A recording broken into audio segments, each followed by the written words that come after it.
Welcome to episode 135 of the Noob Spiro podcast. Awesome to have you with me today. 135 of these suckers, and it's time to announce a brand new sponsor. I'm super excited. Neptonics have come on board, and to usher that sponsorship in, I've got Jerry Guerra from Neptonics back to do a round 2 podcast with me today, and it's an absolute cracker. Just briefly, here's a couple of the things we cover today. We do GoPro mounts, all the different mounting points you can have on a spear gun and on your body. We talk about rig line, float line management, innovations coming in the spearfishing world, a massive conversation about spear gun ballistics and different parts of equipment, and we geek right out. And Jerry Guerra, very good at what he does, talks about spearfishing gear, thinks about it all day long, and it's a very interesting episode, and quite a few different ideas there to think about if you listen all the way through this episode. So before we get there, a couple of quick shout outs. What do we got here? We've got the Central Coast Sea Lions have come on board as patron listeners. And if you want to join the Central Coast Sea Lions and become a patron listener, you just go to patreon.com/noobspiro and you can support the show on an episode by episode basis.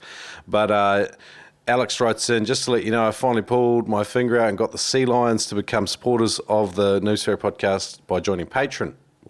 Additionally, he says at some point in the future after COVID, the Sea Lions are inviting me down to come down to play a part in the Canada Cup down there, which is normally in Terrigal in February. So they're going to set me out with some accommodation, and it'd be cool to come down and join lots of the other cool clubs down in that area. I've got the North Shore Seahawks, the Neptunes, Sans Souci Dolphins, the South Coast, and all the rest of those boys. So big thanks to the Central Coast Sea Lions and Alex Hamilton for organising that. Awesome to have you with it. Again, if you wanted to become a patron listener, go to patreon.com/noobspiro. Awesome. Hey, if you do become a patron listener too, there's an exclusive patron-only episode. There's an equipment deep dive. I think it's 2 hours long, and I chat with a couple of people, and it's just geeking out on spearfishing, particularly if you are in your first year spearing, you want to save some money in the right places and spend your money in the right places with spearing gear. Definitely a no-brainer. You can become a patron for as little as $2 an episode. Also, a review for the podcast, Noob Spiro podcast. Reviews, 5 stars, great. A says from the US, really enjoy the great tips from experienced guests along with the funny humor. Cheers for that. Definitely some talented people on the show sharing their wisdom and tips and advice to help you become a better Spiro. And if you've been out of the water for a little while, then keep the stoke alive. Just tune into the Noob Spiro podcast, and it's not as good as a dive, but jeepers, there's some cool stoke and some cool stories on this show. Without too much more mucking around, I want to get into this episode with Jerry Guerra. I just wanted to tell you quickly about the deal Neptonics have set up. If you go to neptonics.com, you can use the code NOOB10 to get 10% off anything in their store. So NOOB10, get 10% off. And mad guys, mad gear, really cool brand to get on board with. Stoked to have them as part of the Noob Spiro podcast. Let's get into this episode and geek out further on equipment with Jerry Guerra. Here we go. This episode of the Noob Spiro podcast is brought to you by spearfishing.com.au. They've been on board for more than 100 episodes, and I'd love for you to shop at spearfishing.com.au. They have a price beat guarantee, hassle-free returns, flat shipping rates across Australia, and you can save $20. For every purchase over $200, if you use the code NoobSpiro, you save $20. Thanks for supporting the Noob Spiro podcast and shopping with spearfishing.com.au. Welcome to the Noob Spiro podcast. I've got a return guest today and a bit of news for everyone as well. It's Jerry Guerra back from Neptonics over there in the US. Awesome to have you with me again, Jerry. Yeah, thanks a lot, man. Welcome back. And big news for the community. Neptonics has joined Noob Spiro as a sponsor. So it's awesome to partner up with you guys, and I love what Neptonics does. So it was a logical choice to, invite you guys to do it first of all. Yeah, I appreciate the invite. Glad to be on board. And you kicked the ball off with a bang. You've offered a discount to listeners straight up, so I'm pretty sure people will be happy to have a new sponsor aboard with a discount. I think it's good for the community. Cool. So it's Noob10, NOOB10, is that right? Yes, sir. And 10% off. Is that store wide on Neptonics? That's store wide Neptonics. Oh, wicked. Yep. Awesome. So, And as that code will be effect as long as we're a sponsor. all right, awesome, man. Appreciate it. Okay, well, and I love the win-win-win stuff. That's awesome for our listeners as well. So I'm pretty stoked, man. I got out to the Noob Sparrow community, and today I wanted to focus hardcore on equipment. Now we got a little bit of your story back in the last episode I did with you. So this episode is more of a focus, particularly around spearfishing equipment. I haven't given you much time to prepare. But I'm hoping that just with the fact that you deal with equipment day in day out, we can get a fair bit of this covered. What do you think of that? I feel pretty good about it. I do it for a living. Yeah, you love it. I do. All right, cool. All right, you want to get straight into it? Let's do it. I'm ready. All right, man. Bob, he says he's asking about GoPro mounts. He said GoPro mounts, he has a lot of trouble positioning them on his spear gun so that they don't get in the way. He's got a Salvamar 125 carbon gun, and he can't seem to find a spot on the gun to mount the GoPro. Another guy, JP, offered advice to just do the head mount. But Bob's quite stuck in this idea of having it on his spear gun, and there's a lot of advantages to it as well. Like he mentions he can't see where the camera's pointed properly when it's on his head. He loses good shots of what he's shooting, and when he's got something shot, then obviously the gun sort of toggles towards whatever you've shot, so you can capture all that action on the camera as well, like get that third person perspective. So, what solutions do you sort of have for Bob around getting a better sort of GoPro mount on a spear gun? Yeah, so there's a handful of different things he can do.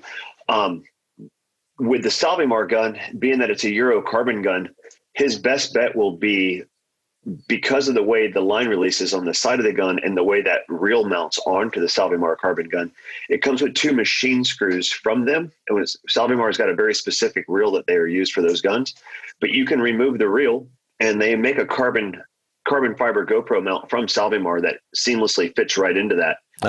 Right above the reel, right below the gun. 2 little machine screws go through that. I think it's a $65 Salvamar GoPro mount designed for the Salvamar guns. It should fix this problem with zero reflections. It's going to be his most efficient way to go. The Salvamar gun is also it's a 26 millimeter barrel on the inside diameter, and then the Rob Allen universal mount will fit that, and so will the Neptonics universal mount as well. But for that for that Salvamar gun, I would absolutely stick with the Salvamar's GoPro mount. That should solve this problem. Okay, too easy. All right, and what about other guys with GoPro mounting issues on their spear gun? Have you got, is there like some general different mounting positions? Where do guys generally mount GoPros on their spear guns? So most guys will put it right towards the back of the gun, which is you want to put it just in front of that reel, towards the back of the gun. That'll be the best place to do it, where it doesn't change the balance and the effectiveness of the gun. You don't want it in the front. At that point, your shooting line has kind of formed like a big arc in the water and can tangle on that, and so can the bands, right? So you definitely want to put it in the back towards the reel. The closest to the reel, the better, or maybe even right above that reel, below it where it will mount on the gun. But you just want to make sure it's on the opposite side of the line release. And if it's a JBL Reaper gun or a Rob Allen gun where the line release is in the center, then you absolutely have to put it right above that reel. There's no other place to put it without it risking tangle. Yeah. Okay. Interesting. Yeah. I haven't, I've never mounted it to a spear gun, so I'm just trying to get my head around it. It's got a lot of advantages and only a handful of disadvantages on the spear gun. The handful of disadvantages, if it is wrong, your shooting line or your bands can hit that and either damage your GoPro or cause you to lose your GoPro. And then the other one, what I find is kind of a bad thing on the guns, and this is something, as long as you're aware of this, you can avoid this. But most people always dive with a buddy, and their buddy shoots a really good fish, and next thing you know, you're pointing your gun at your buddy, trying to film him. Yeah. And it's just something that it happens, and then all of a sudden you realize you're doing it and you stop doing it. But it can kind of be it just creates something really unsafe that can be avoided, in my opinion. Mm-hmm. Yeah, for sure, 100%. And I guess if your reel line gets entangled around your mount or your bracket, that's another way you get a tangle and potentially lose your spear gun as well with a GoPro attached. It is. Yeah, it is. The best thing that you could do is, once you do get that thing installed and mounted, do a few dry fires, no bands on it, just have it sitting on your workbench or in your garage, and said pull the trigger on it a few times, or have your friend pull the trigger on it a few times, and just slowly walk that shaft out and make sure that line is not near that camera. It's not going to affect anything. Okay, cool. All right, awesome. Do you use a GoPro yourself? Every now and then I do, not too often. I find myself with dead batteries more often than not, and I kind of I'm terrible at editing the video, so I do have probably about 200 hours of footage that I have not even looked at. I have on memory card, so I've kind of stopped filming until I get some time to sort through that. I reckon there's a good business idea there for young enterprising Spearos too that like editing footage. The only issue is just getting the footage to someone to edit it. But like young guys that like making films and stuff, if you could send them footage and they turn it into a video for you and tell you what they need, maybe that could be something that guys at school that froth on spearing could turn into a little bit of a side income for themselves. Yeah, I reckon there's enough guys that just would love that. I know I'd be all over it. I'd mail that guy my memory sticks tonight. Me too. Me too. The other part of it too, though, is like when you put films together, I think you start thinking about what footage you actually need to make a decent video. If you just want to make a kill montage, then it's fine. But if you want to add some more dynamic elements, some commentary, maybe there needs to be a backwards and forwards process between someone who edits and you yourself if you're producing the footage and stuff. But a lot of guys aren't too comfortable talking in front of a camera either. I know I've sort of, it's not my forte, but I'm slowly getting used to it. Yeah, for sure. It's definitely not mine either, but like you just said, I'm kind of getting used to it. And I think one of the other things of it too is there's a little bit more art involved in a lot of different things in life than we give credit for. Example, cooking your fish can be an art, and spearfishing can be an art, and video editing and journalism is absolutely an art. And that's one of those ones I just simply don't possess.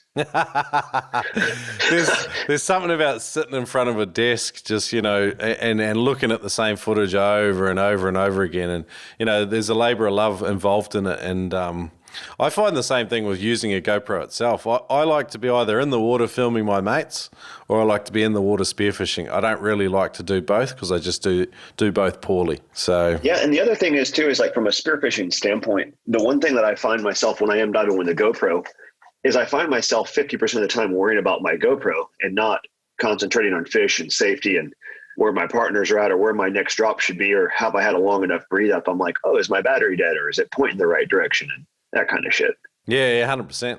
I don't mind following behind my mates now with a tray or even just a GoPro on a handle and just filming them, like I quite enjoy just doing that, to be honest, especially if I've already shot a couple of fish. But yeah, I fully agree. Yeah, I don't mind that so much either. The one problem I have with the whole GoPro thing is what to do with the footage and edit it. That's why I say, like, there's got to be some teenage guys there. They've downloaded, that free version of DaVinci Resolve, which is an A-grade editing software, and it's completely free to use. And then they could start putting videos together, because there's some really experienced and talented Spearos getting around that have recorded, like you, hours and hours of footage, and it just sits there and it doesn't do anything. And so there's some whiz kids that are pretty fast on the tech these days, and they make good stuff. But yeah, the rest of us, we're all old and hack it, and we don't have any time. Funny how that works. Yeah, it's life, eh? All right, man, let's move on to rig line management. JP says when he started, JP Freediving, he says when he started, he had a lot of problems with float lines or reel lines, just managing his lines and stuff. I just think it's a good conversation to have. I've had many of tangles myself, particularly when 2 or 3 of you are using float lines and floats, and you get the cross-ups and good fun, have some nice arguments and detangling sessions. Yeah, absolutely. So this is going to be something very challenging to accomplish. But the one thing that I can tell you is a float and a float line, if 2 or 3 of the guys are using the same kind of float, the same kind of float line, the wind and the current tends to do the same thing to all 3 items or all 2 items that both your guys are using. But let's just say hypothetically, one guy's using a Neptonic float line and a Rife 3 atmosphere float, and the next guy is using a float rope with a hard Rob Allen float. Next thing you know, you have wind and current pulling different weight items and different floats, different directions, and it's going to cause that to tangle up and be a mess. So that can be a little bit tricky. One thing that I've done on my boat that it helps quite a bit is in my rod holders on my boat where the fishing rods would belong is I'll take about a 3 foot long piece of PVC pipe, maybe 1 meter, and you can cut that down and put an end cap on that. And you can put it on the rod holders. And when you coil up your float line, you hang it on that piece of PVC pipe. And that'll keep it from tangling up in the boat, which is where at least half the problem comes in. And then when you start to deploy it off, that's still another problem. But once again, like just make sure that it's when you are deploying it, you're not putting it on the starboard side of the boat and letting it go under the engine and that kind of shit either. Yeah. But that can always be a problem too. Another thing that what I'll do a lot of times if there's 3 guys in the waters, I won't even uncoil mine and deploy it off the back of the boat. I'll just get in the water with it coiled up in my hand. And as I start swimming the direction that I want to be, then I'll start letting that go and let it come unraveled in the water itself. Yeah, nice. So that can kind of help out a lot. But unfortunately, it's one of those things that all 2 or 3 or 4 divers that are on the boat all have to be aware of it. And you just have to pay attention. Be conscientious. So I'm not sure how you run your dive boat. So whoever's left on the dive boat, what do you call that person? A boatie, the skipper? What do you guys call them we just call him the deckhand at that point. All right, nice. Well, yeah, we call it boatie here, boatie, deckhand. Sure. But like, you know, that role when you're out spearfishing, like, you know, there's 3 or 4 of you, that role is critical. You're a massive part of the team if you're the deckhand. And you can make or break dive trips. You know, you've got to put guys on the right spot for the start of the drifts and things like that. You know, you've got to say clear when the props bloody, when you're in neutral. And you're also generally responsible for stowing the gear and keeping the deck tidy and making sure all the dried fish blood and stuff doesn't stick to the esky and the sides of the boat.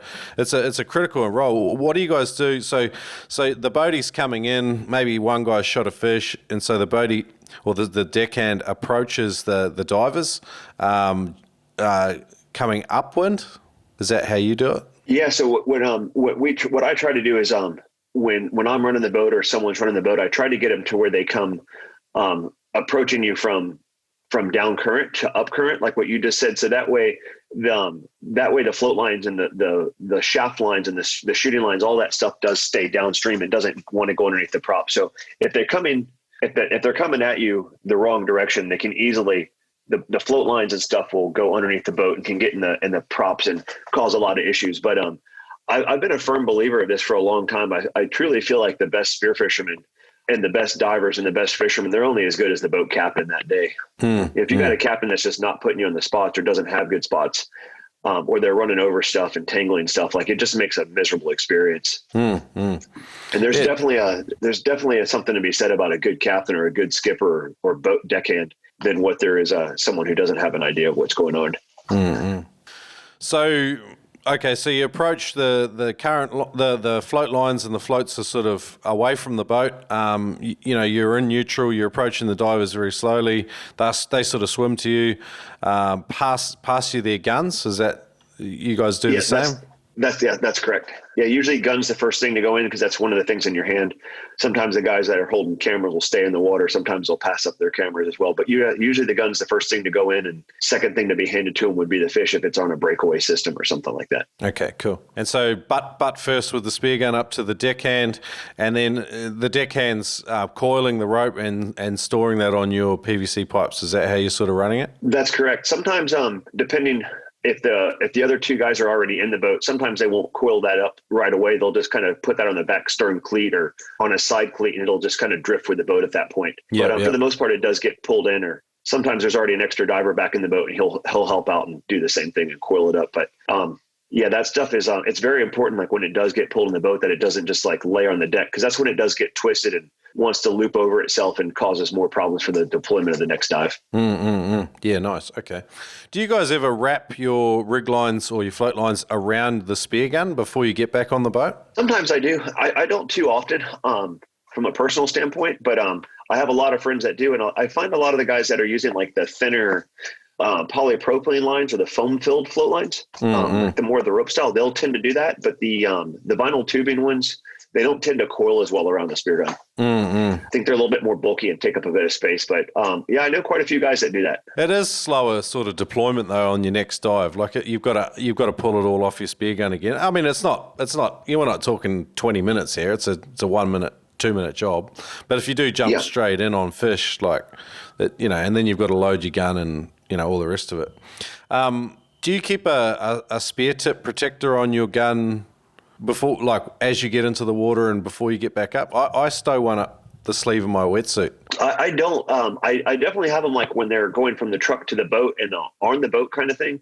But once I get to the dive spots, at that point, like the way they'll sit on the boat, I'll take them off and throw them back in my dive bag, and I don't put them back on to the end of the day. Okay, cool. Now, if I'm on someone else's boat where they don't have a gun racks or a place to store the guns properly, then I'll definitely keep them on there. So that way someone doesn't kick them or something along those lines. But if they're stored vertically, like on the stern of a boat or on the side of a boat or something like that, then I don't bother putting them on and off. Yeah, nice. Okay, cool.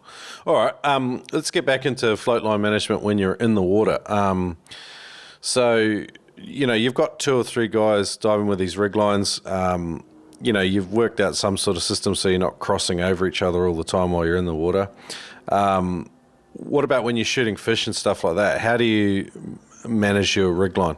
So as far as like shooting fish, like a lot of things I'll do too is, especially if you're shooting blue water fish, you don't tend to dive much past that 15 meter kind of thing. It's like maybe a little bit deeper than that, but from the blue water world, no one's trying to stay on top of that same real estate. Like everyone's able to spread out. So this doesn't become such a problem in the blue water world from my experience. Whether you're targeting wahoo at that point or bluefin tuna or yellowfin tuners or doggies, you're able to put 150 feet or 30 or 40 meters between every diver in the water. So it doesn't become quite a big issue there. But if you have a lot of divers trying to dive on a deeper wreck or a deeper break off or a pinnacle to where the divers can just on top of each other a bit more, I'll tend to coil up a bit of it in my hand, say half of my float line, and I'll swim with that coiled in one hand and my gun in the other. And when I go to make my drop or my descent, then I'll actually just let that go. So it instead of it being that 100-foot float line or a 30-meter float line, I'm actually now have a half that line in the water. And that tends to help out quite a bit. And do you use like a Velcro thing to sort of keep it coiled, or do you have a knot that you tie, or like if you're not holding onto it physically, then how do you keep it coiled? If I'm not holding onto it physically, like when I'm traveling the bag, it's on the Velcro strap. Okay, cool. Yeah. And then like another thing too that I find myself using quite a bit is if I am on a wreck or if I am on like a blue water area, if I'm on a shallower area, I'll try to make my float line the length of where I need to be. So, for example, if I'm in 20 meters of water, I'm not using a 30-meter float line. So then at that point, I'll just, with the clutch system, I'll just pull out 20 or 30 feet up through the back of it and let it snake off the back of it. But now my float line is the right length from where I'm diving. Yeah, nice. Yeah, that's another benefit to that float line clutch system that you've got. Yeah, that's a good use. That thing is probably one of the most underestimated pieces of equipment in the Nettonics lineup, in my opinion. That thing makes quick work of a lot of different scenarios. What's the retail value on one of those suckers? I believe they're $59 or $60 US. If you're getting plenty of use out of it, the other thing it can do, like when I've had too much like float line in the water, and it wraps around a bommy if you're in current and stuff like that. So it is a good idea to keep it trimmed up to the length you need, just to save hassles. And I guess if you've got the clutch system, you can let it go fairly easy too. You absolutely can. Another thing that I find it myself where it works out really well for me diving through the Caribbean and through Florida is if you shoot a big grouper or a big snapper, or in y'all's case, a big coral trout, and it rocks up, let's say, I don't know, let's just say hypothetically in 60 feet of water, 15, 20 meters of water, instead of you diving down on that thing 8 or 10 times and trying to fight it out of the hole, you can actually just tighten that clutch up to where your float tombstones and just slightly goes underwater or almost underwater. And that bungee on the front of your Pressure Pro float system, it'll tighten out to the point to where every time that fish readjusts his gills, it'll pull him out of that hole for you. So instead of you diving on there 8 or 10 times trying to get him out of the hole, it does that work for you. Yeah. It makes life a lot better. Would it ever bend the shaft though if you've kind of got them wedged in there good and proper? If he's already wedged in there, there's a good possibility that shaft's already done. Yeah. So at that point, Good point. I mean, at the end of the day, a 65, 70 pound, whatever that fish is that's tied up in one of those caves like that, most likely that shaft was bent before you even put that pressure on it. So, but that being said, like you could very well bend it yourself, but before you would torque down like that, I would make an investigation dive down to that cave and see what's going on. And you can kind of make that judgment call before you do put a lot of pressure on it. Yeah, nice. Okay, cool. Another mistake that I've made a lot of is just hanging a whole lot of crap off my float, or somehow doing some shit half-assed knot between two different float lines, like maybe a bungee and a line, and then that seems to be a real good catch point. Like if another float line runs over it, it's like a trap, and then it's just a nightmare. And all day you just think, I'm never doing that again. It's absolutely truth. I can't tell you how many times a guy will take like a 50-foot float rope and then put to a 6-foot bungee to a 25-foot float line. And it's like, and like all day long, this guy is just like sitting there cussing at himself and just untying knots. He looks like Spider-Man threw up all over his ass. It's just fucking crazy as shit. And then what's so fucked up is you'll watch him be all pissed off at the end of the day. He spends 2 hours of his life untangling that thing. Meanwhile, you're pissed off at him for wasting half of your life. Yeah. And then the next time he comes, he brings the same shit. You're just like, are you fucking kidding me right now? And but sometimes, you know, like all of us are pretty tight with our money. You know what I mean? Like at times. Oh, absolutely. And so we're like, I'm not spending $200 on a float line. Like I'm going to spend $30 and then join it with two other shit lines, and hopefully between the three shitty lines it makes one half decent one. But it's not the reality, is it? What's so interesting about that is you're absolutely right. We're all like work our asses off for our money.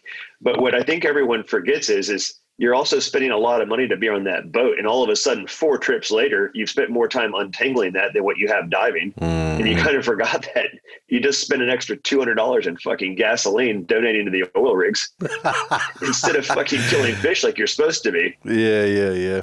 So whatever. Buy once, perspective. Buy right. Yeah. Buy it once, cry once, and you're done with it, man. That Rife Spectra line, that's an expensive bit of kit, but jeepers, it's good line.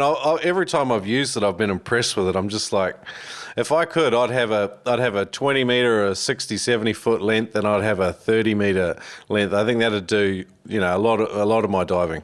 So that's a phenomenal line. They have that custom made. It's a very expensive line, but in my opinion, it's worth the money on it. It does not work with a clutch, but it is a UV resistant Spectra and then inside of it, it's not a regular foam. They actually put neoprene inside of it.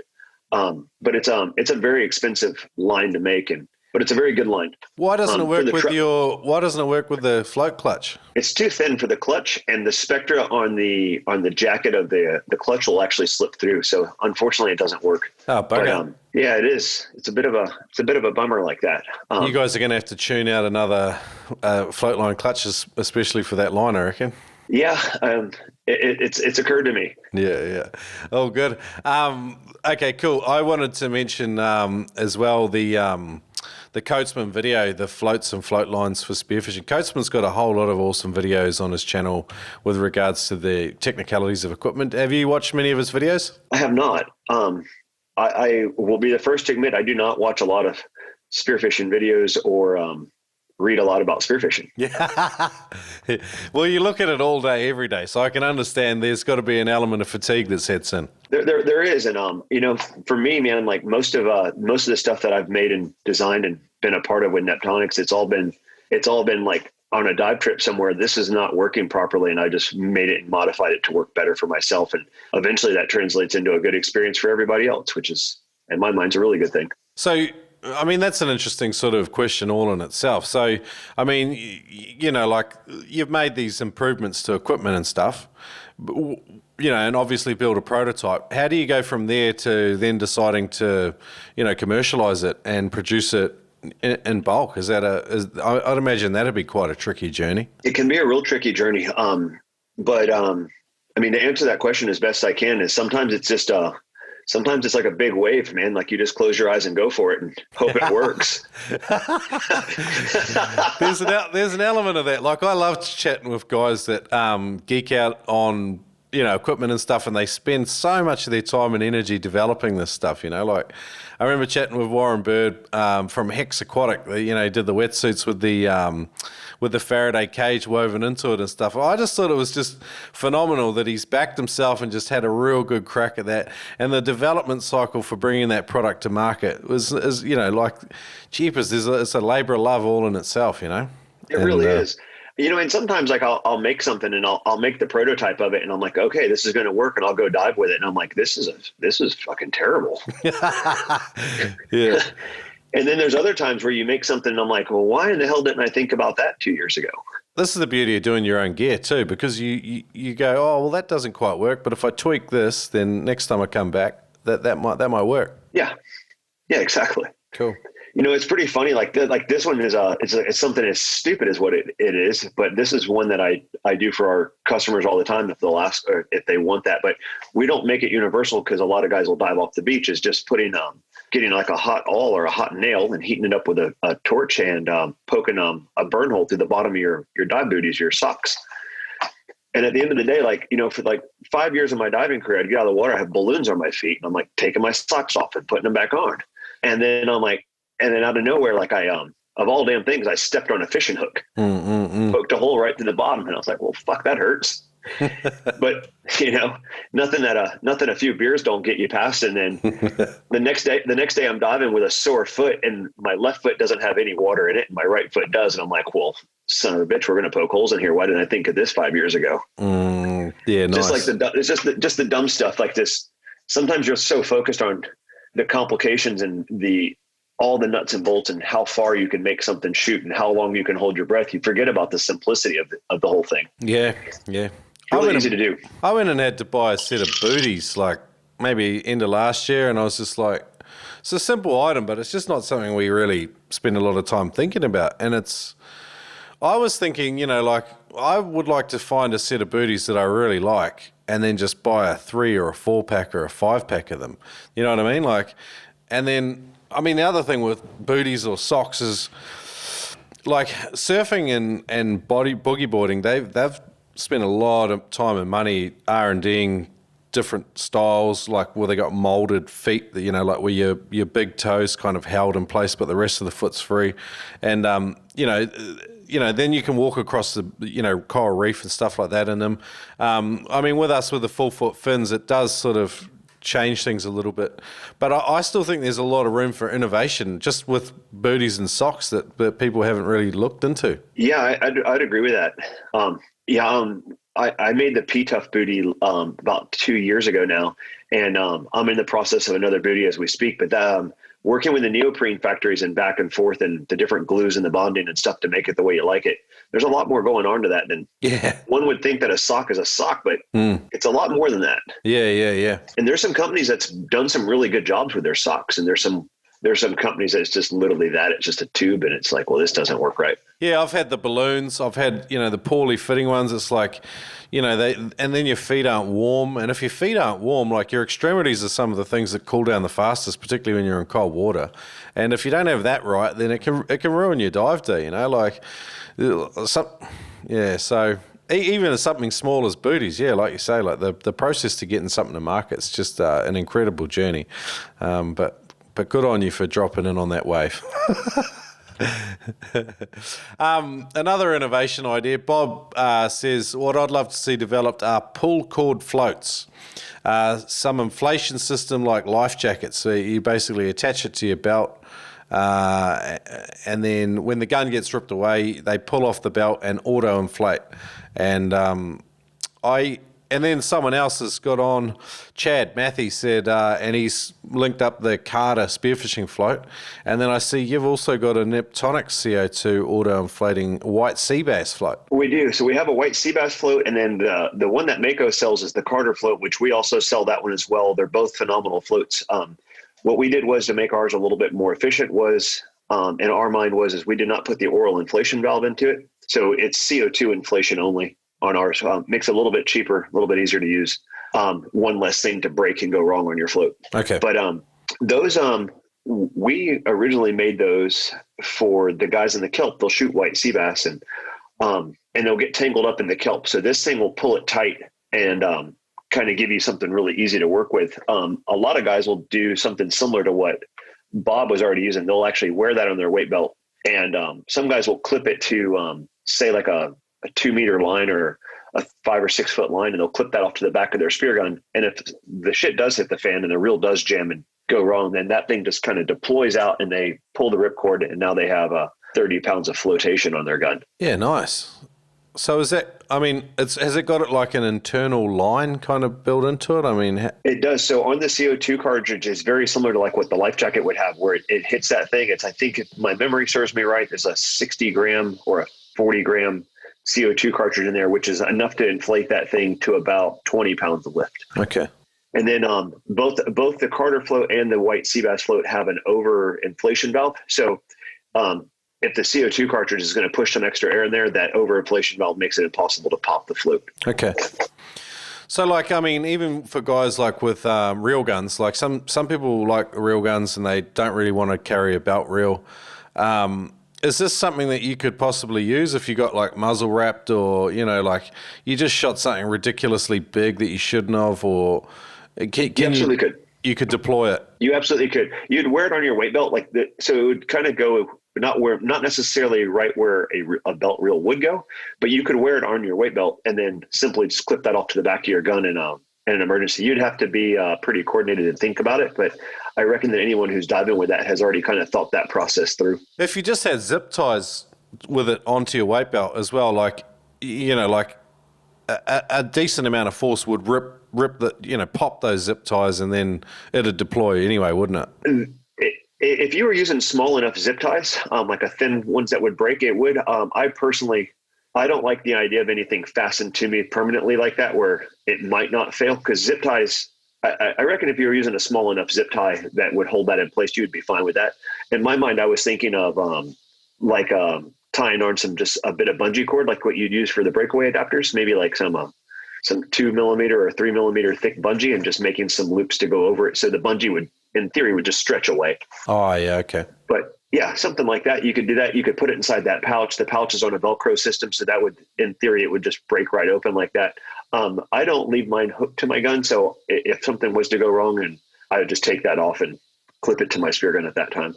A lot of guys who dive with the reels, then they'll shoot fish, and kind of like what we were talking about with that clutch, you can swim down to your fish, make a few investigated dives. If you got, like, let's say a big 50-pound fish tied up, and you could hook that off onto your shooting line a couple times and then pull it. And that would do the same thing as what your float would with the clutch on it. It would just give it that momentum up. Okay. All right, cool. Interesting. I'm just, I'm thinking about use cases for it, and I'm just trying to get my head around it, because it's not something I've ever seen or used myself. So yeah. Okay.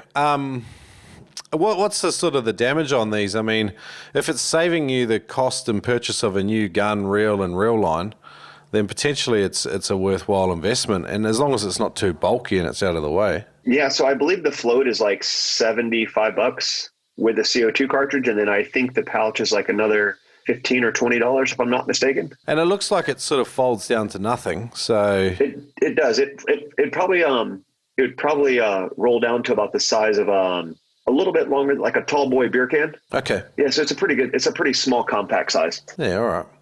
All right, cool. So that's a pretty good answer to Bob's question. Anyway, was there anything else on that you wanted to cover off? No, I like where Bob's thinking with that. It's something that I don't feel like a lot of divers use this float for that, but it's actually a really good idea. I personally, there for a while, I just remember how we were talking about how you put that onto a leash under your weight belt. And what I did was on the side of my gun, like let's say we're right behind the trigger mechanism, like right behind where your handle would go, is I just put mine on a bungee cord and clipped it, like tied it off right to the side of my gun. So if something went wrong on my gun, I just pull it on there.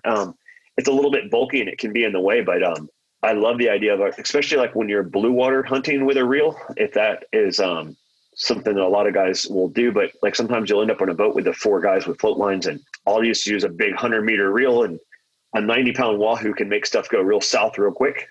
So that's a really good like little safety feature. You pop the thing. Yeah, you spent $10 on a CO2 cartridge, but I land my fish and everybody's happy. And you get your gun back as well. Absolutely. On the edge of those, you see a lot of guys diving on drop-offs, and they're kind of reef hunting, but then they get these big game fish come in and they get opportunities. And it's like sometimes I think that everyone's in love with the idea of the reel, but then a game fish comes in and it's like, I'm screwed.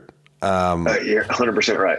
So there's a very interesting little use case there for that sort of idea, I reckon. It's not perfect, but it's not perfect, and that's kind of where I started using it, because I was on those deeper pinnacles in the Florida Keys and throughout Belize, where most of the time I'm hunting big reef fish, but there is that potential of an 80-pound wahoo to come by, and who's not going to shoot an 80-pound wahoo? Let's be honest. Well, I don't know. I haven't even shot wahoo. So there's that. Like, you got to try. Yeah, you do. The temptation's there. There's a guy on the Noob Sparrow community just the other day. Actually, I'll pull up his post. His name is Eugene Berry, and he shot a decent sized dogtooth on. I think it looks maybe 15, 20 kilo on a reel gun, and he managed to land it. And jeepers, like if you have one swim in front of you, like it's a very hard one not to, to have that discipline to not try and land that fish, I think. Yeah, he's got more discipline than me. I would have rolled that fucker. Oh, he did. Good. And he landed it, and it all ended up working out, which is your perfect scenario. But I mean, just as easily the fish could have drowned him, or definitely flogged him and taken all his gear anyway. So yeah, that's the unfortunate part of it, but I reckon you know that when you're about to pull the trigger. Yeah. And that's part of the reason why we love spearing, I think, too. It's those moments. Yeah, it's the night at the bar when you're having fun with your friends and someone says, let's do one more shot. And you're like, this is a terrible idea, but you do it anyways.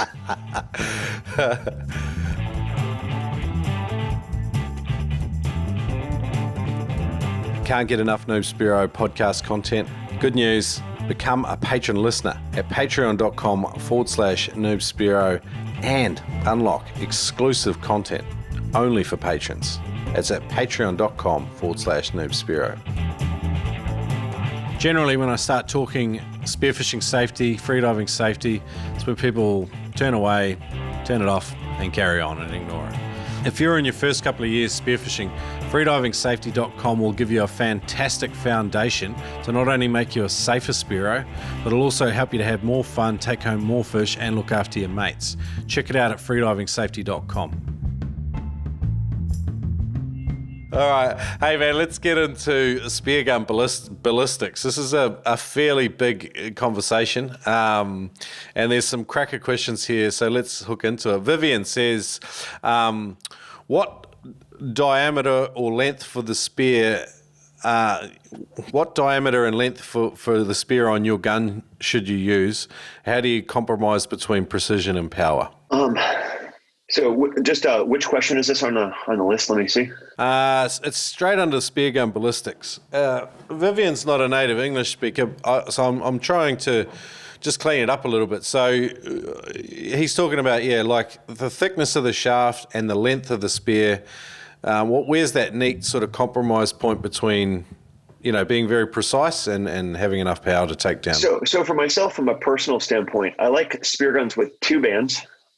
To be a 9/32 or a 7 millimeter in thickness. For myself, I feel like that is a really good power on the bands, and I use 16 millimeter bands or 5/8 bands with the 9/32 shaft with two bands. Most of the spear guns that I personally use are wooden spear guns, so they can be ballasted properly. They also have enclosed tracks, so there's no shaft whip on there, and they are powered at the max capability.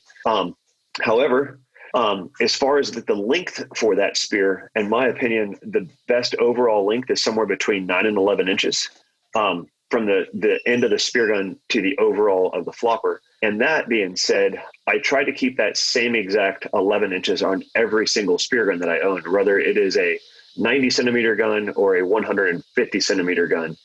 And the reason is when you move from one gun to the next, subconsciously you're aiming off the tip of your spear and the tip of that gun, but you might not realize that you are.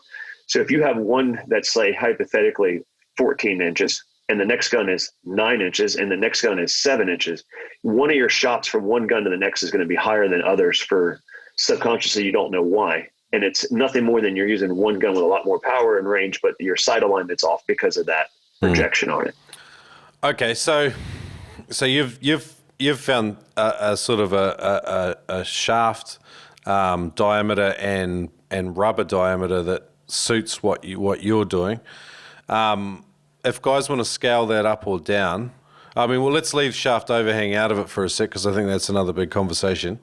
But how do guys think about, because a lot of guys are talking about wanting to use 14 mil bands because you get, for the same load, like if you got 16 mil bands and you can load them to 60 kilos of tension, you're getting, let's just say you're getting 200 mils of travel, like where it's pulling, right? That's vastly under what it does, and then you've got 14 mil bands, and you can also put 60 kilograms of tension loaded into the mech, but then that'll pull for 250 mils because you've stretched it longer, and so that do you know what I mean? Do you know what I'm trying to say? I do. So let's just say if you're cutting the rubber to the right length, and let's just say for a baseline, most rubber that is sold through America and Australia, to my knowledge, is prime line rubber. So prime line rubber stretches at 350%. I believe Salvamar makes a rubber that's a 380% stretch. There's another company called Kent that they claim their rubber is a 400% stretch. So let's just use 350% stretch.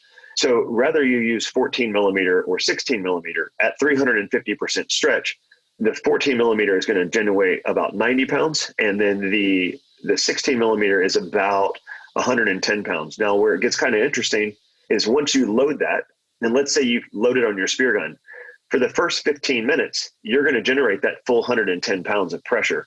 Now, once you leave it loaded for an hour, hour and a half, maybe 2 hours, you're swimming on a spot, you're blue water hunting, whatever that case is, that starts to decrease. So a lot of guys will find that they load their gun and they don't think it's powerful enough, but it's been loaded for 3 hours, and that rubber is just, it's now stretched to a point to where it's not giving the full max potential that it could. So there's some argument and there's some science behind the 14 mil rubber. Underneath initial load, it's not as strong, but it wants to hold, say, 90% of its power after being loaded for 1.5 to 2 hours. So there's a little bit of an argument there. And that's kind of one of those things that science isn't really explaining really well, because it's all the same amount of latex and it's the same amount of tubing just pulled over time. Yeah, righto. So I don't know if that helps answer that question or not, but no, it does. It's a big question too. What about thicker rubber? Again, like there's 18 and 20 mil bands and sometimes there's smaller. People are using 12 and 10 mil rubber as well. Yeah, I have 2 spear guns that are they're 100 centimeter guns, and I have 2 of them set up with the 18 mil rubber on it, which is considered 3/4 inch. And it's one band with one 9/32 shaft and one rapid Dyneema line. And it's just set up for very fast reloads, but it's still got enough punch to go through a 50-pound fish. Mm-hmm. But, with some of the guys that are loading up 14 mil bands and trying to get them to do the same job as a 16 mil band, because I've heard this put to me on a few different ways now, are they stretching those bands past the point of effective load? Like I can't say that for sure, but I have put rubber on our certified scales. I have a system that we built that can kind of test batch of rubber from time to time, and I've never been able to make a 14 mil rubber perform like a 16 mil rubber without overstretching it. Yeah. But that doesn't mean that they're not using a different brand of rubber, or maybe they're using a small ID 14 mil rubber versus a standard ID 16 mil rubber. So there could be that argument going on as well. Is that on a load cell you've done that? Yes. Yeah, that's precision instrumentation, so you can really see what they do. I mean, what about the micro bore stuff where you're actually, because the internal diameter seems to be getting tighter and tighter these days. Like a lot of companies are, they're saying that, it's only a 14 mil band, but you've still got the same amount of latex because it's a very small inner diameter. I personally like the small ID rubber. I think it gives a little bit more snap and pop off the gate. Where I think the science gets kind of weird is it very well could be that placebo effect that divers aren't really aware of. And this is where the argument kind of gets really weird, is because if you add on an eighth of an inch to change it to a 16th of an inch, right? But on the diameter, right, you're only adding a 16th of an inch. So on the diameter on 14 mil, if you were to add that same 16th of an inch, now you have not 14 mil rubber anymore, you have 16 mil rubber. So it kind of gets weird there. So the way that I kind of changed that in my mind is if you take 12 inches of 14 mil small ID rubber and you take 12 inches and you take 12 inches of the 16 mil rubber of standard ID and you put them on the scale next to each other, the numbers don't really lie anymore, right? So now you're talking about like you're 2 grams off. So what does 2 grams really translate to on your spear gun pull? But that being said, is what I found is I don't find that they're having a lot more power. What I find is the trigger pull, when you pull the trigger, it seems to accelerate faster with the small ID. But when you put it on the certified scales and you measure it out, you're not generating that huge power load that people think it is. But what you do gain is a lot of acceleration, in my opinion. So a 14 mil band, if you load it to 350%, you're getting 90 pounds of torque on there. Is that right? Is that the right word for it? That's correct. Okay, and with 16 mil band loaded to 350%, you're getting 110 pounds of pull. That's correct. What about 18 mil then? Have you 18 mil is generating about 140. Holy moly. So because some of these mechs are built to take that sort of torque sitting on them. So most of the mechs, Rifes, our mech, the Rob Allen mech, most of those mechs will hold well over 600 pounds.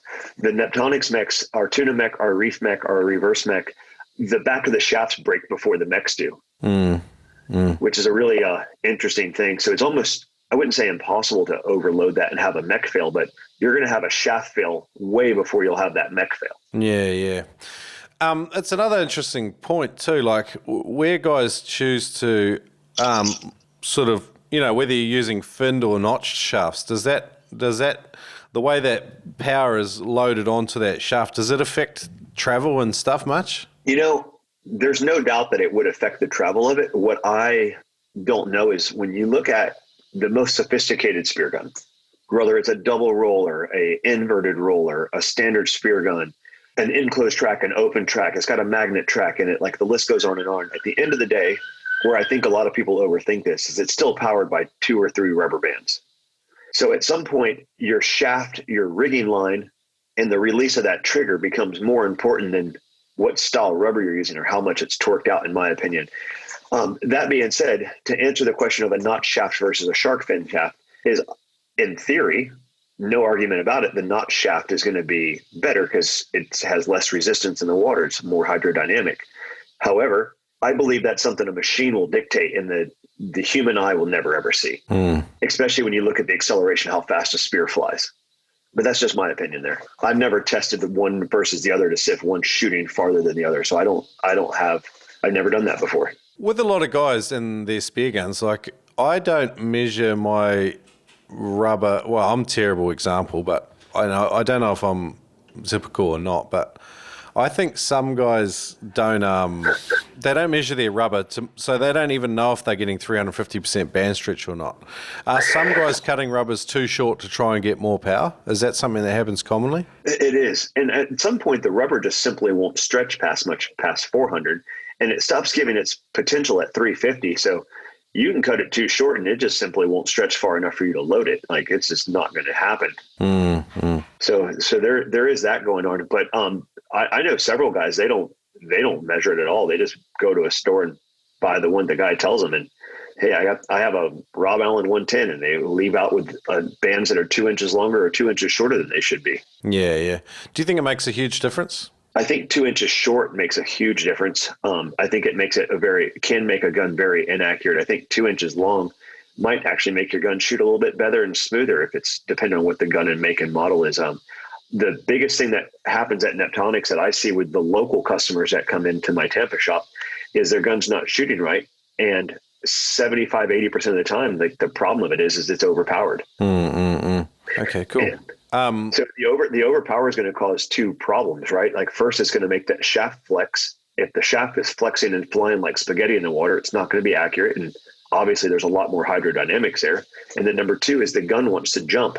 And if the gun's not jumping, now you don't have a flat, stable launching platform, and tends to make your shot shoot really low. And people are like, well, if my gun's overpowered, it shouldn't shoot low, but it's actually what happens because it makes the muzzle of the gun kick up as the shaft is leaving the gun, and it puts the back end of the shaft up in the air, or up in the water, I should say, and it makes the shot hit low. Yeah, I'm thinking I might have got that out of my roller, and it's actually a question someone else asked too. He said, let me just find it. Well, Chad Matthews says consistency. Some days I can hit everything, and some days I can't hit a barn door. And Machu Daiku on Instagram said roller guns shooting low. Almost all rollers I have used while hunting and testing in the pool shoot low. Many theories have been developed, like inertia of the bands flipping up the muzzle, but no definite solutions have been found. Please unravel this mystery. Do you think this is a same issue, or is this something different? I don't tend to think that roller guns tend to kick as much because the power is coming straight back at you. So it doesn't make the guns kick up or something like that, right? Because now one of the biggest concepts of the rollers is that it makes the recoil come 100%, 180 degrees back at you. Yeah. Right. So that kind of goes there. So it's a different issue. Yep. It's a little bit different issue. My guess would be with that is the pretension on that is probably a little bit too tight. And being that the pretension's too tight is it's overpowering, making that shaft kick up just a little bit and flexing the shaft. Because and I'm not saying this, but all the Euro style, like whether it's a Rob Allen roller, so those things are very easy to get the pretension wrong. And now you're not at 350% stretch, and most guys are having to use a load assist to get that thing loaded just because of a reach advantage. So now you might be at 375%. So you're not overpowering it from a recoil on the gun. You're probably doing it from a slight shaft whip that you don't realize. Okay. Yeah, interesting. I found my biggest issue with rollers is just continuous maintenance. It's making sure that, replacing those rubbers and bridle, the bands and bridle. It's just painful, and I'm not a precision dude at the best of times, and so having to re-maintain that or ask my friend to kindly do it for me, it was just a bit more pain than I wanted. Simple bands, they're just easy. You just slip them in. You can do them yourself. It's all done, and you're good to go again in 5 minutes. Yep. Yeah, I agree. I use a double roller, the Neptonics double roller, when I know I'm in blue water and I know I'm going to be diving some deeper, big fish, but that is the only time I use that gun. For the most part, I'm just using a simple 100 or 110 centimeter gun for everything else. I do believe that roller guns have a place for sure, but I do agree with you that they are a lot to keep up with. But when you are going after those big fish, or you have to take those big far shots at big fish, the roller gun it does win. A big double roller just kind of owns that market. Yeah. And Manny Sub has made a phenomenal double roller head that my hands off to him. That guy did a really good job with that, making that roller head adapt to several different guns on the market. That thing's wicked. Yeah. He told us about that about a year before it got launched on the market, and he spent a lot of time and energy just getting the R&D right on that thing. So I'm stoked for him. Yeah, he did a good job with that. It's a really good product. Shaft materials, and Chris Alby also says straight shafts every time, even new ones from time to time aren't straight. And Vivian also asked, does the material impact the behavior of the spear? So in terms of stainless or spring steel, and there's various versions and grades of all of those as well. What are your thoughts? Yeah, so like if you look at the South African steel, whether it's Spearmaster or Rob Allen or the Rabitech shafts, I believe, come from there still as well, versus a 17.4 steel. A 7 mil shaft, the same lengths. The Rob Allens tend to be about 2 ounces heavier for the same length. That being said, 2 ounces, it definitely translates to a decent amount of weight. And that's on a shaft that's about 150 centimeters. So that goes to a gun that would be like a 110. Yeah. So there's 2 ounces would in theory would definitely impact the way that shaft is hitting some stuff. But once again, I think that kind of is more of something a machine will see than what a person could see. So the material's there, but he's absolutely right. We get new shafts in all the time. And 1 out of 30 or 40 are not straight from the factory, and stuff happens. And I can't truly tell. I think it's a combination of things. Some of them might get bent in shipping. Some of it might have just not been straight from the start. Some of it might have got might have happened when it went into the oven for heat treating. It could have just slightly twisted it or tweaked it. Like some of it might have just happened in shipping or in transit from A to B to B to C, you know. But no, he's not wrong about that. Charles' law, I think, just going back to my scuba diving days, like the temperature seems to affect. Obviously, with steel, it's very important during the manufacturing process with expansion and contraction. Maybe that's causing some of it as well. But I'd like to. It very well could be. Yeah, cool. What's your preference, though, with materials? Stainless, carbon, and do you think, like, so you're saying the Rob Allen shafts or the South African in general, the spring steel shafts, they're a little bit heavier. Does the fish feel that? I don't personally know the answer to that. I don't think they do. I personally love the 17.4 shafts. There is no doubt that the Rob Allen shafts do not bend as easily. However, when you do find that fish that is able to bend it, they now snap. And if I shoot a big fish and my shaft bends, I usually still get to land my fish. But if the shaft breaks in half, now I'm out of trophy fish and a fucking shaft. And that's heartbreaking. I've snapped a shaft at the notch when it swam under a coral head and pulled up the other way and just went ballistic and just snapped it clean at the notch. Do you think fins are superior to notches for that reason? I do. Specifically for that reason. But outside of that, I don't believe they are. And then obviously if you're using an enclosed track, you have to have a shark fin. Some people argue that putting the fins on, obviously you're adding a lot of heat to the steel, so it can affect the strength and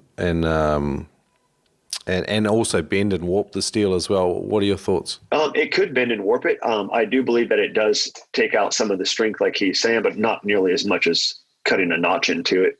So I do believe that it'd be less of the two evils. Yeah, I've started to really like using finned shafts. Myself and my heroes both use finned, and I came from a Rob Allen background or Rob Allen style guns, the Euro style guns, and they were all notched as well. But I like the fins personally now, and I've got used to them. And I still don't tie my shooting line into the fins though. I still go on the back of the shaft. What's your preference with that? I put mine onto the fin tabs, but there's nothing wrong with it at all in the back of the shaft. The reason why I don't put it in the back of the shaft is from a personal standpoint is when I end up back there, sometimes the knot where I tie my Dyneema line will get stuck underneath the wishbone and on it. And it wants to just cause a little bit of friction and want to twist up and not lay right. But outside of that, that's the only reason.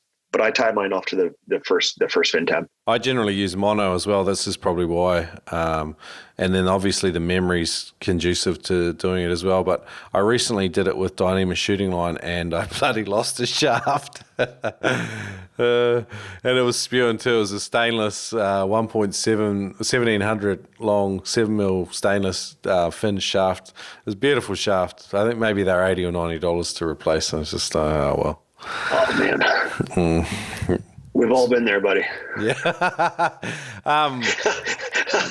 Stainless? You like stainless? I like the 17.4 spring steel. Okay. Yeah, so, I do. And like, okay, re-straightening spears, old spears, is that possible? There, to my knowledge, I don't know anyone on the market or in the spearfishing community that can straighten the spring steel South African steel. The 17.4 can be straightened. I believe Mori can straighten shafts. There's a handful of other shaft companies that can straighten them.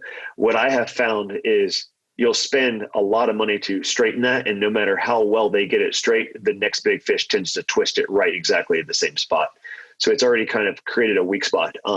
If you have someone local to you that you could drive your shaft over to for them to fix, it's probably worth it. If you have to pack it and ship it and get it shipped back, it's a waste of your money. All right, cool. Awesome.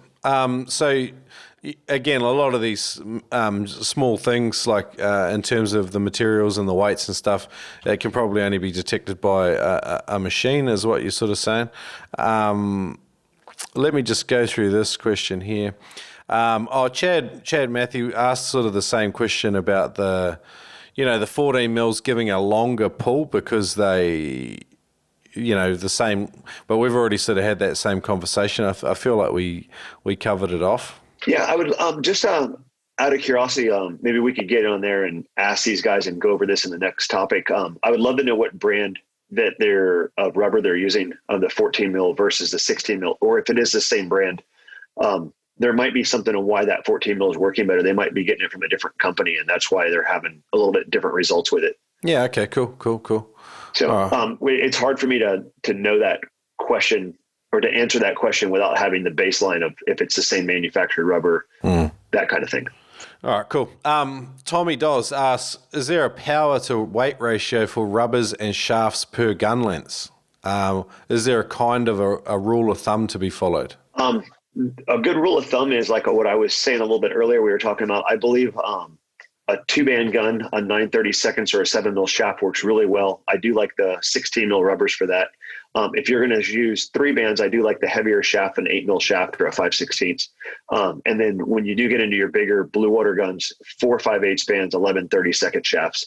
In my honest opinion, I believe a 3/8 shaft is kind of an obsolete item to use, but that's just my opinion. A lot of the old school tuna guys still swear by a 3/8 shaft, and it's a very effective tool if you're using 6 bands, which is, I mean, if you're the guy who's taking that 18 to 20 foot shot at a 300-pound tuna, it's a good weapon to use. But I also find a gun that big, you can't move it left or right. So you start at some point, you want speed over power, right? And that finding that balance for yourself is kind of there. But a good rule of thumb is keep all of your shafts the same length. Try to keep your skinnier shafts, the 9/32 7 mils with 2 bands, and then your 5/16 shafts, your bigger guns with the 3 bands. And that ratio tends to work really well. I've had a lot of success with that on my guns over the last 20 years. Okay, cool.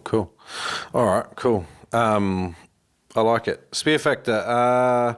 So he asked the same question, perfect combo of bands to shaft size. So same sort of question as Tommy. Jay Galloway would like to hear a combo between Mono and Dyneema and Spectra Shooting Line. Ed Martin over at Killshot, one of your buddies, he had the same sort of question again. I've had this on the show before, but happy to cover the same ground. And we sort of started talking about it just before, actually, with the way we were tagging onto our shafts. So sure. Just to retrace back before we go into to answer Tommy's question and the Spear Factor's question, once you do find a combination that you like, and I encourage this to all divers, all spear fishermen, find the length bands that you're working really well for you. Say it's a 110-inch gun, or I'm sorry, 110 centimeter gun or a 55-inch spear gun, and you're using 26-inch bands. Find out the manufacturer of those rubbers, whether it was Neptonics or their Rife bands or their Hammerhead bands or whatever that is. Find which ones were successful on that guns, which ones work very well. Just replicate that. Once you have that recipe, don't change your recipe. But that's been the rule that's worked really well for me. The UV protective coating on the rubber seems to be an influential factor with a lot of rubber. And I've also heard chat about, different quality levels between, the batches of rubber. Like, obviously, there's some variability with even within specific brands, like they're sourcing it from the same places and all the rest of it, but there still seems to be performance differentials. It is. So from what I'm understanding, they're mixing this stuff in like these big 5,000 to 10,000 gallon vats of rubber. And maybe it's just mixed a little too long or not long enough or something along those lines. But maybe there's more UV inhibitor in there. I don't believe it's coming out to a precise measurement. I think that the way it's kind of measured in there is like, we're going to pour this amount in, or maybe we poured in more by accident. I don't believe it's a computer generated machine that's like at the local hardware store that's giving you the perfect color of paint in your can. Yeah. Yeah, it's a tough one, but I think brands have obviously got more consistency. I would love to see some sort of comparisons and testing on all the different types of rubber. There's a lot of anecdotal stuff up there, but it'd be, load cells don't lie, I guess. Yeah, we've been selling and using Primeline for a better part of 10 years now, and they're absolutely the most consistent that we've used. Every batch that comes in, I test, and they're usually within 0.5% of each other. So they got really good consistency with Primeline. So Primeline gets marketed as US latex, I think, over here, or some similar type things. Is there any other brands that Primeline goes by? Not to my knowledge. Okay. Not to my knowledge. I can get some answers on that for you if you like, though. Yeah, that'd be cool. There's, while we're on rubber too, so there's the UV coating, which is, it can be pink or green or black or whatever, and it sort of protects the rubber from breaking down in the sun, is from my understanding. There can be different thicknesses. These are all interesting sort of points of differentiation. Do you have any opinions on it? I personally use the colored rubbers on my spear guns. The only reason I put the colors on there is so I can tell which one's on the back of the boat is mine, because most of my dive buddies at this point are all using the same spear guns. So I have green, and my dad's got blue, and my other buddy's got black ones, and so on and so forth. That being said, I have put the natural latex rubber ones on, like just that amber, and there is no doubt that the UV protectant absolutely helps. Like, a set of spear guns will typically last me about a year, a set of bands.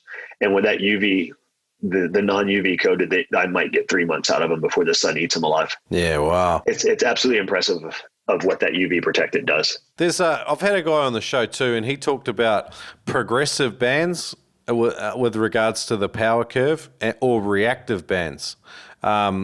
And progressive meaning like they pull for longer and steadier and less sort of acceleration out of the gate. Reactives are really the snappy ones that give a lot of short punchy power. And his sort of opinion was that one was better for roller guns and one was better for conventional guns. Have you noticed that sort of distinction, or is that a sort of a false dichotomy? No, he's definitely onto something there. There's a handful of brands that come from Europe that are on a lot of the roller guns, and that progressive rubber tends to work, I think, a bit better on the roller guns because it definitely has more time to ride that track. That being said, I feel like the biggest thing of a single roller gun is there is not enough acceleration. So putting progressive rubber on something that's going to actually slow down something that's already slower is a bit of a fucking problem. So, he's absolutely right that there is a difference between those two. I personally like reactive rubber and I like reactive fins over progressive fins. Like when I kick, I want something to happen. Like at the end of the day, it's about spearfishing for me. It's not about free diving. So when I pull the trigger, I need that shaft to close the distance. When I kick my fins, I want to close the distance. And I think a lot of guys kind of mix that up, and there's a lot of amazing freedivers, and they do a lot of really good classes and really good schools. But at the end of the day, they're still teaching you freediving, and they're not teaching you to close the distance on a dog tooth swimming away from you, or, a big grouper that's running from you. Like at the end of the day, like at some point you need to be able to close that gap. You need to be quick. I want to chat about that with you in another episode. I really want to go deep into some hunting techniques and stuff. So we'll just put a little bit of a marker in there just for next time, because I think that's an interesting conversation to have. Spearing Magazine are the world's premier spearfishing magazine. It's a publication for Spearos by Spearos. It's full of just hard-charging articles to inspire your next spearfishing adventure. Check it out at spearingmagazine.com. Killshot spear guns, timber guns made in the USA. Simple, effective, dependable, made in the Florida Keys by Ed Martin. These spear guns are an absolute work of art. Check them out at killshotspearguns.com. And hey, I've got a special for you, $30 off. User code NOOB. That's just NOOB, N-O-O-B. For a limited time only, save $30 on any spear gun at Killshot Spear Guns. Save $30 on any spear gun. Check it out.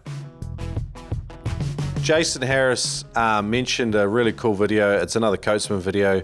It's a test vid in the Rob Allen Dive Factory, all about different shooting lines and knots and where they fail and stuff. I thought that was a real interesting little bit if guys wanted to go and have a look at that. Taz Yarns.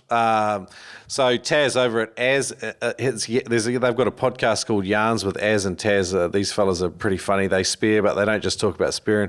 But he says all the systems to reload are time consuming, as he misses a lot. Have you got any advice for Taz? Yeah, I actually do, which is part of the reason why that two of my smaller guns are with one damn band on it and one wrap of line, so I can do that shit faster, because I do miss a lot too. And any diver who doesn't miss a lot is either not pulling the trigger enough or is full of shit. Yeah. I mean, at the end of the day, like I'm sure there's plenty of commercial spear fishermen or someone who does get several hundred triggerfuls a month that don't miss a lot. But I don't know. If I had to guess, I'd probably miss 1 out of 5 shots. Just miss for no explained reason. Like, oh, my stuff's perfect, and I had him dead to rights. It just goes wrong. So I can relate to that. And when I'm in shallower water and I'm tend to shooting fish that are under 10 pounds a piece, one band, one wrap of lines, and that way when it goes wrong, I can put it back together and go quick again. A lot of competition Spearos here use like closed muzzle pipe guns with a single 18 or 20 mil band and a single wrap of mono as well. So it's interesting. And I mean, they want to reload real fast because it's about shooting, a lot of fish in a short time. So, yeah. Yeah. But so we never entered Jay Galloway's or Killshot spear gun. The pros of Dyneema versus mono. Mono absolutely forms a memory. There's no questions asked about that. Mono is budget friendly. Mono is extremely strong. If you crimp it properly and you treat it properly, mono is amazing. Dyneema is usually 2 to 3 times the strength for the same size ratio. So you can essentially use like a 2 millimeter mono, which is which would be about 300 pound test.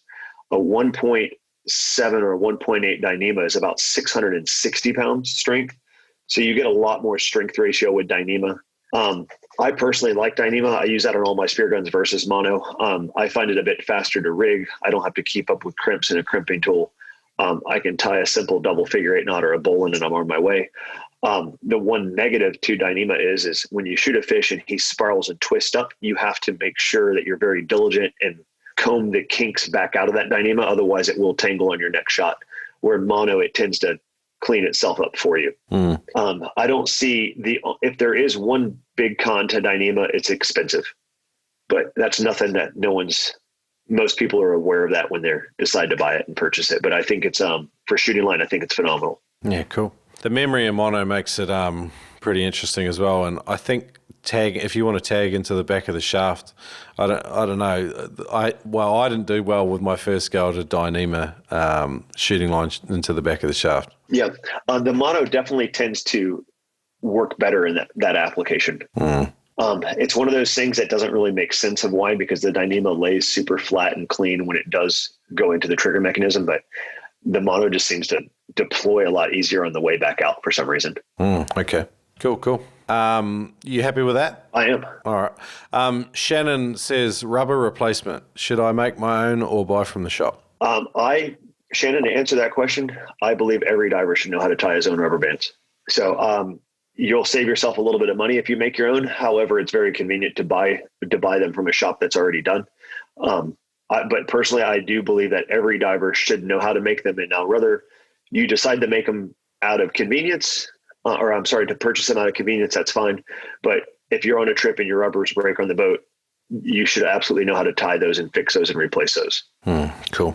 What about replacement times? So you were saying you get about a year out of your bands? I do. So regardless of the situation, the first week of January, when everyone's kind of off for the Christmas, New Year's holiday, most people tend to have 10, 12 days of downtime during there. Like between the holidays, like work's a little bit calmer. All of my spear guns, I take all the rubbers off. It all goes in the garbage. And I put all brand new rubber bands on my guns in January. And that way, when the emergency Wahoo trip pops up last minute or the weather window opens up, all my gear is sitting on go and I'm ready to go have fun. Yeah, nice. Some of my dive buddies do it in March, and that's fine. I do mine in January because we have a Wahoo run in the Florida Keys that starts going from around November timeframe to March timeframe, and I just like to be ready for it. And your guns are fresh, your bands are fresh, everything's good. Absolutely. And then, like the same thing though, as far as replacing the band, I have my guns, I have 3 to 5 extra shafts per gun. Whether I've used that rigging on those guns or not, if it's been on the boat, it's been in salt water, I cut all that stuff off and I literally redo everything. And I leave them sitting in my garage ready to go. Yeah. The biggest thing that I feel that divers mess up on landing that trophy fish is just the attention to detail. And, if you're using stainless steel cable for your shooting line and it's got corrosion on it, you can't, and it's been on the boat 5 times, but you never shot a big fish with it. Like at some point, a 250 pound fish will test that and it'll fail, or it could fail. All right, cool. I've got 2 little questions to wrap us out for this round, Jerry. One Breath, One Death says most reels can and will jam. It's a challenging statement. It wasn't really a question. Did you have any comments for that? I do. A lot of guys that I find that do have their reels jam, and it's a very fair statement. A lot of guys have had a lot of problems with reels. Is if you put too much line on the reel when you're coiling it up in a hurry on the back of the boat, it wants to like bulk up to either the top or the bottom. And then when you goes to deploy, sometimes it can fall off of that and land behind it, and which is what causes the jam. Another thing is most screws tighten down to the right. So to loosen that drag, it needs to go to the left. So a lot of guys that are left-handed will spool their line on their reel to the left, which in turn, when that line goes to pull off the reel, it makes the drag tighten down on the reel. So regardless if you're left-handed or right-handed, it needs to be spooled on right. And another thing that'll go wrong a lot of times too, is you'll have the line on the reel to the right the proper way, and you shoot a fish that takes off 50 feet of that line or however many meters that line, and you hand it to your buddy in the boat, and he starts coiling it back on your reel in the wrong direction. So now you have this weird loop and this tangle in there. So if a reel is not loaded properly with line, and if a reel is not maintained properly, it's just a matter of time before it jams. However, if you are diligent with that reel like you need to be, and you put that back together and you don't overfill it, you should be fine with a reel for the most part. What is your maintenance? So you get back from a dive day, you've shot like, I don't know, half a dozen fish, and you've put your line back on the way you like it to be and stuff, but what other maintenance apart from that are you doing? Just a freshwater wash? Are you ever stripping all the line off and redoing the whole lot? I don't. I don't at all. I literally just freshwater rinse everything, and that's it. I'll take the shafts out of the gun so I can make sure I get a lot of fresh water into the mechanisms, and on the reel where the drag is, I'll loosen that up and I'll push a lot of fresh water through that out of the water hose. But that's all I do. Okay, cool. So it's just about making sure you feed the line back on evenly and in the right direction, and then if the freshwater rinse is pretty much your maintenance once you've tied it on and set it all up correctly. That's correct. And then another thing that you can do too is about every 5 to 7 trips on my reels, I will take the drag open. I'll open it up and then I'll spray silicone spray in there or put silicone grease in there and put it back together. But just like a fishing reel would be, where you have the little injection spots for lube, or when you take your truck in to get your oil change, they put grease on all the fittings in there. A reel is no different. It's got moving parts and it has to be lubricated or it will mess you up. But that's just part of the maintenance program of it. Okay, cool. And awesome, man. We've had a mad chat today. I've got one last question here from Syncphase. Fins. He says, I hate having to buy fins before kicking them to test them out. And this is an age-old problem. I mean, you don't go into a shop and then jump in a swimming pool and try on 5 different pairs like you can with a pair of like running shoes or whatever. You just get them off the wall and that's it. You buy them, you use them. Unless you're part of a swimming pool freediving group, or you're out on a boat and your mate lends you his fins or something like that, and for some reason he's the same size foot as you, which is unusual if you're a behemoth like me. Yeah, I understand completely. It's a very valid question.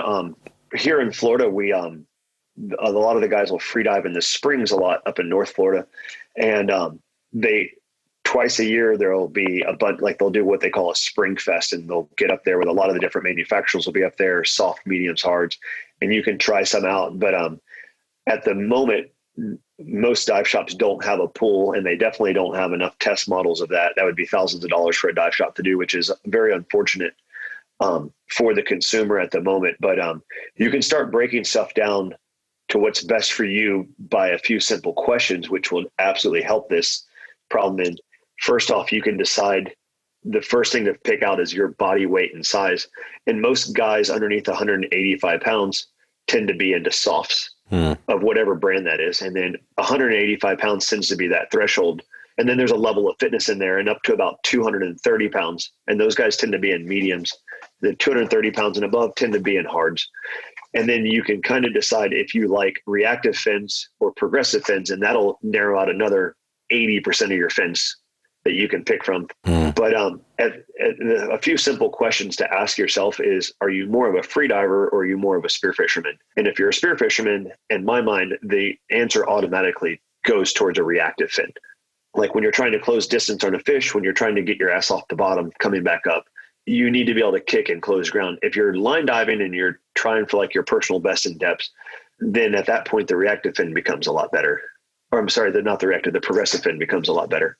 But it is kind of unfortunate that, and I don't know many freediving spearfishing shops that have a pool. Even the bigger shops don't have access to that. But I know at Neptonics 2 to 3 times a year between Springfest and the pools that we'll take out 7 or 8 sets of fins and let everybody kick, composites next to carbon fibers, next to the dive bars, next to the GFTs, next to the C4s, and guys can get a really good feel of what they like at that part. Yeah. But surface swimming's huge too, like the toe angle. There's so much that comes into it. So we can leave off and maybe cover some of that ground another time. But next episode I want to do some hunting techniques with you. So definitely making the most of spearfishing from shore, but probably with a heavy focus of reef diving, drift diving from boats would probably be awesome, because I think there's some real missed opportunities there, and you've got a ton of knowledge in that area, so it'd be awesome. Yeah, looking forward to it. All right, cool, Jerry. Well, awesome to have Neptonics aboard, and fantastic to chat with you. AM my time, PM definitely PM your time. I saw your lady putting on all the lights in the background there just before. I believe she was. So thanks for joining me. I couldn't hear her, I just saw stuff come on. So Neptonics.com, obviously an awesome website if you're building a spear gun. If you're after high quality components and gear, check out Neptonics.com. You can use the code NOOB10, NOOB10, to save 10% on any of their products. And welcome aboard, Jerry. Awesome to have Neptonics partnering with the Noob Spearo podcast, so thank you. Yeah, thanks a lot, man.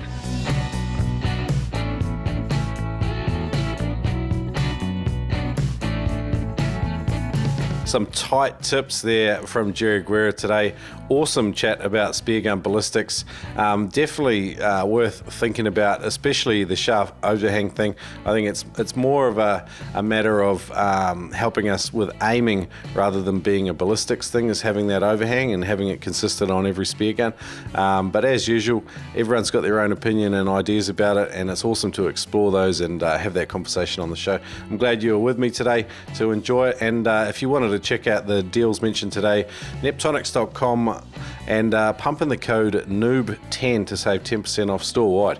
And it's awesome to have another major sponsor aboard. Now we've got Adreno at spearfishing.com.au. You can use the code at Noob Spearo there to save $20 on any gear over $200. And we've also got Neptonics on board now as a second major sponsor. It's fantastic to have these guys with us supporting the show. And hey, leave us a review if you're loving it. Send me an email, Shrek at Noob Spearo, if you've got anything to add to the conversation. Always good to hear from you. And as usual, you're invited to join the Noob Spearo community on Facebook and become part of the conversation and contribute to the community. Thanks for listening today, guys. Over and out. Oh, yeah. Today's podcast brought to you by brand new sponsor, Neptonics. They might be brand new to the Noob Spearo podcast, but they have been around for years. Neptonics Spearfishing produce and represent some of the best spearfishing gear on the planet. Jerry Guerra says, if we sell it, well, hang on, let me do his voice. If we sell it, we believe in it, we trust it, and dive it. And Jerry Guerra, he's a knowledgeable dude, and I'll back that Neptonics statement. If they stock it, they believe in it, and you can use it. Neptonics.com, use the code NOOB10 to save 10% off store-wide. NOOB10, 10. Neptonics.com, proud sponsors of the Noob Spearo podcast. 4 strong reasons to shop at spearfishing.com.au. They have a price beat guarantee on any Australian price for spearfishing equipment if they stock it. $15 flat rate shipping across Australia. They've got a 30-day hassles-free returns policy, and you can save $20 on every purchase over $200 by using the code NOOBSPEARO at checkout when you shop online. Added to that, if you order gear online, it arrives quickly, it's very well packaged. It's a literal no-brainer if you're a spearer in Australia. Shop at spearfishing.com.au, use the code NOOBSPEARO and save.